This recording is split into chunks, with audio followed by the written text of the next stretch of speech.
دوسرا سوال ہے، بہت سارے لوگ قرآن و حدیث بیان کر کے نصیحت کرتے ہیں لیکن وہ عالم نہیں ہیں، یہ کہہ کر ان سے سیکھنے سے منع کیا جاتا ہے، ایسا کیوں ہے؟ دیکھیے، بہت بنیادی سوال ہے۔ اورنگ آباد کی سرزمین پر یہ سوال اور بنیادی ہو جاتا ہے۔ کیوں بنیادی سوال ہے؟ دیکھیے، اس بات کو سمجھ لیں کہ علم کس سے لیا جائے اور کس سے نہ لیا جائے، اس کے لیے صحابہ کرام نے، علماء امت نے مستقل ضوابط ذکر کیے ہیں۔ کیا اسباب ہیں کہ امام بخاری رحمت اللہ علیہ لمبا اور طویل سفر کر کے گئے، کوئی ایک حدیث سننی تھی جس محدث سے، اس کو سویرے کیا دیکھتے ہیں کہ اپنے ہاتھ کو ایسے کر کے گھوڑے کو اپنے قریب بلا رہا ہے یا برتن کو دکھا کر کے بلا رہا ہے، جبکہ برتن میں یا ہاتھ کے چلو میں چارہ نہیں ہے۔ امام بخاری نے کیا کیا؟ محدث ہونے کے باوجود واپس آ گئے کہ ایک شخص جو جانور کو دھوکہ دے سکتا ہے، رسول اکرم صلی اللہ علیہ وسلم کی حدیث میں بھی دھوکہ دے سکتا ہے۔ علم نہیں لیا کیونکہ ضوابط ہیں، اور بعض روایات میں ملتا ہے کہ صحابہ کرام کے دور کے اخیر میں مدینہ میں 100 سے زیادہ ایسے فقیہ تھے جو قابل اعتماد تھے، لیکن صحابہ کرام اور بڑے تابعین ان سے علم لینے سے روکتے تھے۔ امام مالک رحمت اللہ علیہ نے اس روایت کو 2 طریقوں پر بیان کیا ہے۔ فرمایا، ایک تو علم حدیث لینے سے روکتے تھے، اور بعض روایات کے مطابق عمومی لحاظ سے علم لینے سے روکتے تھے۔ امام مالک رحمت اللہ علیہ کیا فرماتے ہیں؟ کہتے ہیں کہ ان سے علم لینے سے صحابہ و تابعین کیوں روکتے تھے؟ یہ 100 سے زیادہ لوگ جو متقی پرہیزگار قابل اعتماد ہیں، لیکن ان سے علم لینے سے روکا جاتا تھا کیونکہ ان لوگوں نے علم اپنے علماء سے یا اساتذہ سے حاصل نہیں کیا تھا، بلکہ کتابوں سے پڑھ لیا تھا، کتابوں کا مطالعہ کر کے عالم بن گئے تھے، لہذا ان کو اپنی ذات کی حد تک علم سے فائدہ ہو سکتا ہے، لیکن وہ کسی دوسرے کے سامنے علماء کی اجازت کے بغیر، علماء کی توثیق کے بغیر، علماء کے بیان اور اجازت کے بغیر وہ کسی دوسرے کے سامنے علم نہیں بڑھا سکتے۔ یہ اہل سنت والجماعت کا ضابطہ ہے، اور امام ابن سیرین رحمت اللہ علیہ نے صحیح مسلم کے مقدمے میں یہ عبارت موجود ہے کہ ان هذا الدین علم، ان هذا العلم دین فانظروا عمن تأخذون دینکم۔ یہ دین جو ہے، یہ علم جو ہے، یہ تمہارا دین ہے، لہذا جن لوگوں سے علم حاصل کرتے ہو، دین کو سیکھتے ہو، ان کو دیکھ لیا کرو، ان پر غور و تدبر کر لیا کرو، دیکھو کہ وہ اس قابل ہیں کہ تم سے علم لیں یا نہ لیں۔ ایسی صورت میں تمہاری ذمہ داری ہے کہ اس چیز کو سامنے رکھو۔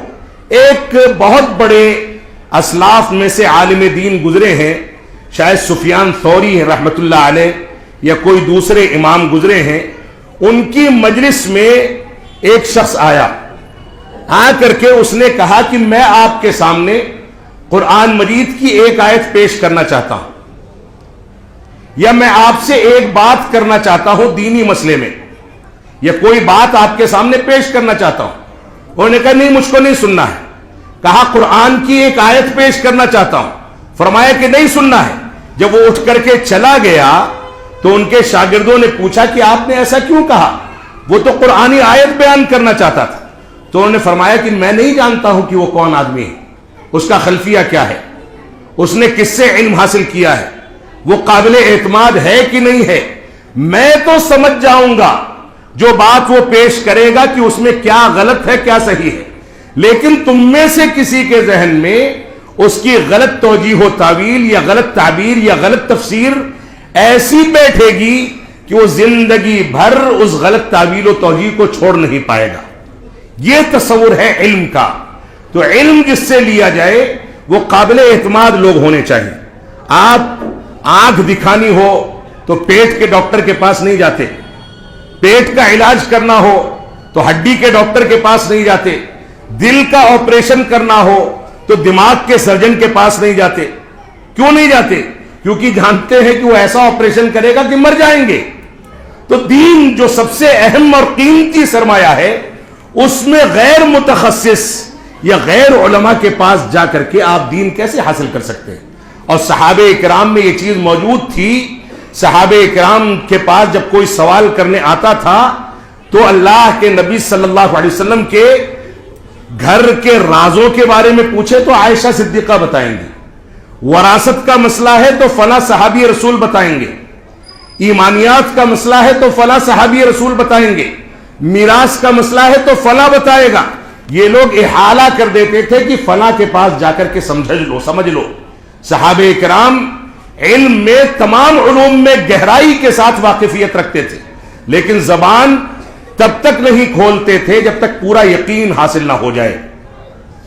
اس وجہ سے ہماری یہ ذمہ داری ہے کہ ہم اس بات پر غور و تدبر کریں.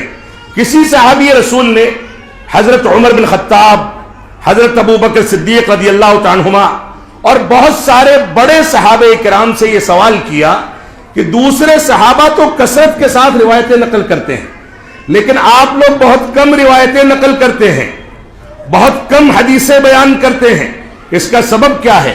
تو ان لوگوں نے کہا کہ میں ڈرتا ہوں کہ رسول اکرم صلی اللہ علیہ وسلم کی وعید من کذب علی متعمدا فلیتبوأ مقعدہ من النار، کہ جس نے میرے اوپر جان بوجھ کر کے جھوٹ باندھا، جھوٹ کی نسبت کی، وہ اپنا ٹھکانہ جہنم میں بنا لے.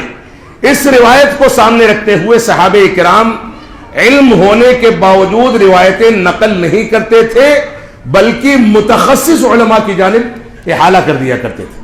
تو یہ اصل میں دین کا ضابطہ ہے، ہمیں اس لیے سمجھنا چاہیے.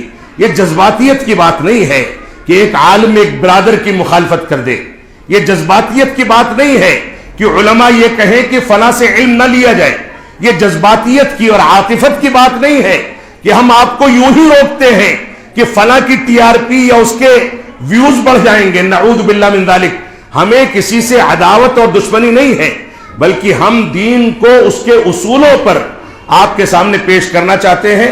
ہمیں بھی ڈر لگتا ہے کوئی بات کہتے ہوئے کہ کہیں آخرت میں مواخذہ نہ ہو جائے.